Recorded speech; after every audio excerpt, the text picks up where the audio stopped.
നാരായണം നമസ്കൃത്യ നരം ചൈവ നരോത്തമം ദേവീം സരസ്വതീം വ്യാസം തതോ ജയമുദീരയേ. അർത്ഥശാസ്ത്രമിദം പുണ്യം ധർമ്മശാസ്ത്രമിദം പരം മോക്ഷശാസ്ത്രമിദം പ്രോക്തം വ്യാസേനാമിത ബുദ്ധിനാ.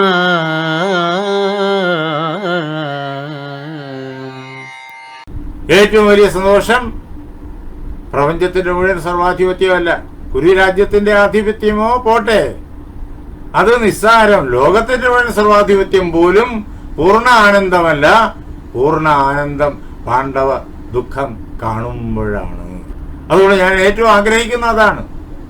അസുരീ സമ്പന്നന്മാർക്ക് ദ്രോഹപ്രവൃത്തികൾ എത്ര ചെയ്താലും ഒന്നിനു പുറകെ ഒന്നായിട്ട് അവർക്ക് തൃപ്തി ഉണ്ടാവില്ല. വീണ്ടും വീണ്ടും കൂടുതൽ കൂടുതൽ കൂടുതൽ ദ്രോഹപ്രവൃത്തികൾ ചെയ്താലേ അവരുടെ മനസ്സിന്റെ ആനന്ദം ഉണ്ടാവുള്ളൂ. തലേന്ന് ലഭിച്ച ആനന്ദം ഇപ്പോ കൂടുതൽ ദ്രോഹപ്രവൃത്തി ചെയ്യാനുള്ള ഭാവന ഹൃദയത്തിൽ വരുമ്പോഴേക്കും നഷ്ടപ്പെടുന്നു. തലേന്ന് കിട്ടിയ ആനന്ദം നഷ്ടപ്പെടുന്നു. ഇനി പുതിയ ആനന്ദത്തെ തേടണം, ഇല്ലെങ്കിൽ ദുഃഖം. ഞാൻ ഏറ്റവും കൂടുതൽ ആഗ്രഹിക്കുന്നത് പാണ്ഡവന്മാർ അവിടെ കിടന്ന് കഷ്ടപ്പെടുന്നത് നേരിട്ട് കാണാനാണ്. അത് നേരിട്ട് കണ്ടു കഴിഞ്ഞാൽ ഞാൻ പ്രപഞ്ച ചക്രവർത്തി ആയാൽ എത്ര ആനന്ദിക്കുമോ അതിനേക്കാളും ആനന്ദിക്കും. കിം नु സ്യാദധികം തസ്മാത് യദഹം ധ്രുവദാത്മജാം ദ്രൗപദീം കർണ പശ്യേയം കാഷായ വസനം വനേ. ഇതിനകത്ത് വളരെ അസുരി ബുദ്ധിയുടെ തന്ത്രപരമായിട്ടുള്ള നീക്കം കൂടിയുണ്ട്. തന്റെ ഈ ആഗ്രഹങ്ങളെല്ലാം സഫലീകരിക്കണമെങ്കിൽ എന്നും കർണൻ തന്റെ കൂടെ തന്നെ നിൽക്കണം. തന്റെ കൂടെ നിൽക്കാൻ വേണ്ടിയിട്ട് കർണന് ഉള്ള ആകെ ഒരു ബാധ്യത കർണനെ അംഗരാജാവാക്കി വലിയ മഹനീയ പദവിയിൽ നിലനിർത്തിയിരിക്കുന്ന താനാണ്. അത്രയേ ഉള്ളൂ. അതല്ലാതെ കർണൻ തന്റെ സഹോദരനല്ല.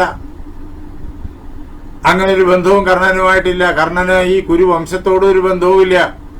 യഥാർത്ഥത്തിൽ ഉണ്ട്, അത് നമുക്കറിയാം. അത് കൃഷ്ണൻ പറഞ്ഞതുകൊണ്ട് നമ്മൾ അറിയുന്നതാണ്. പക്ഷെ ദുര്യോധനാദികൾക്ക് മരിക്കും വരെ അതൊന്നും അറിയില്ല.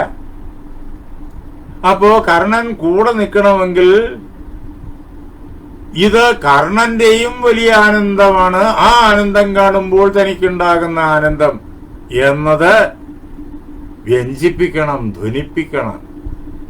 അങ്ങനെ കർണൻ തന്റെ കൂടെ ഉറച്ച് ഒരു കാരണവശാലും ഇളകാതെ നിൽക്കുകയുള്ളൂ.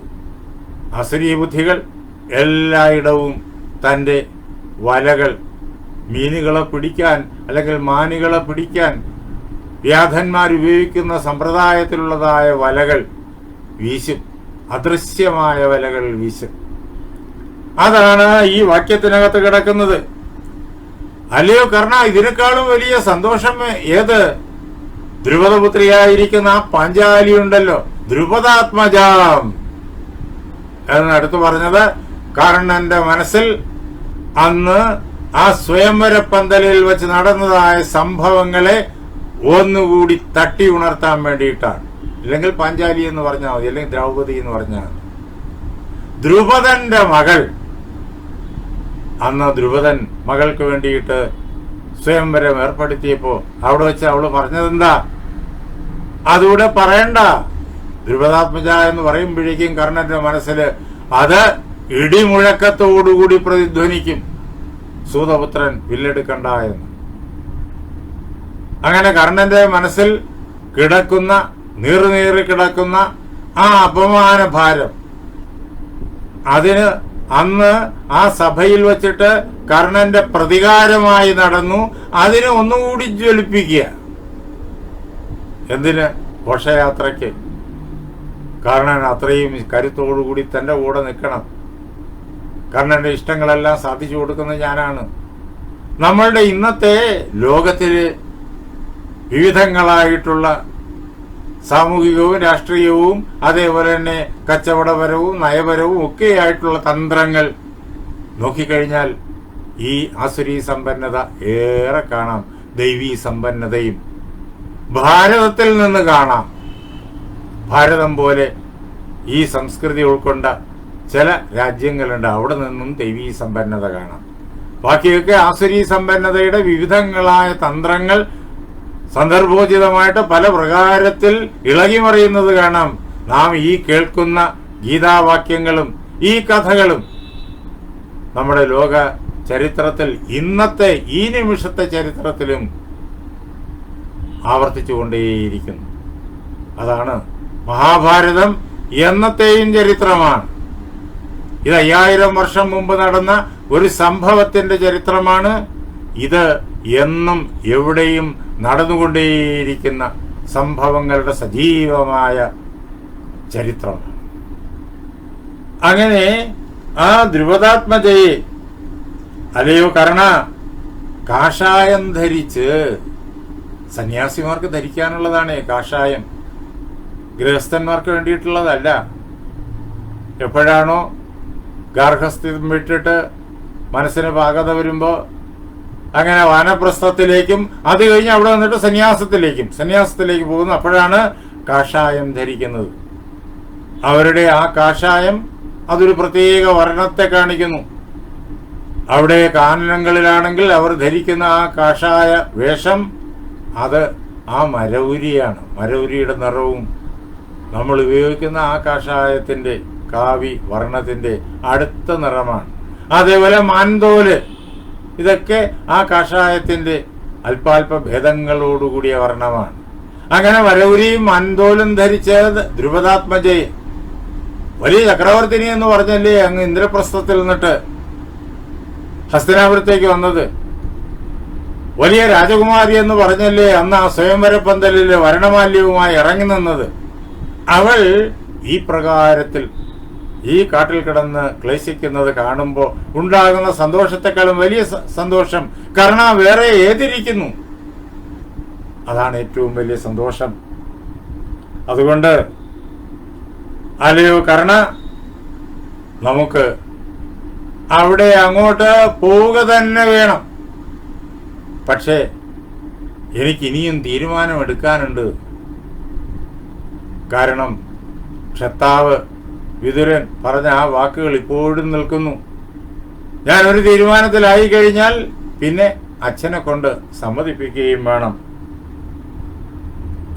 അച്ഛനെ കൊണ്ട് സമ്മതിപ്പിക്കണമെങ്കിൽ കാര്യമായിട്ടുള്ളൊരു കാരണം അദ്ദേഹത്തോട് പറയണം. ഇല്ലെങ്കിൽ പറ്റില്ല. അതിനെന്താ ഉപായം? യഥാർത്ഥത്തിൽ ഒരു കാരണവുമില്ല. ദ്വൈതവനത്തിൽ പോകാൻ എന്ത് കാരണമാണുള്ളത്? ഭരണപരമായിട്ട് ഒരു കാര്യവുമില്ല. ഇത് ദുര്യോധനൻ അങ്ങോട്ട് പോകാൻ വേണ്ടിയിട്ട്. അപ്പൊ ഒരു ഉപായം കണ്ടെത്തണം. ഉപായം നതു പശ്യാമി യേന ഗച്ഛേമ തദ്വനം. ആ വനത്തിലേക്ക് പോകാൻ വേണ്ടിയിട്ട് അച്ഛന്റെ മുന്നിൽ ചൂണ്ടിക്കാണിക്കാനായിട്ട് നമ്മൾ നിർബന്ധമായും ഇപ്പോഴവിടെ പോയേ പറ്റൂ എന്ന് അനിവാര്യതയെ അദ്ദേഹത്തെ ബോധ്യപ്പെടുത്തി കൊടുക്കാൻ വേണ്ടിയിട്ട് ഒരു ഉപായം വേണം. ഞാൻ എത്ര ആലോചിച്ചിട്ടും അങ്ങനെ പറ്റിയ ഒരു കാരണം പറയാൻ പറ്റുന്നില്ല.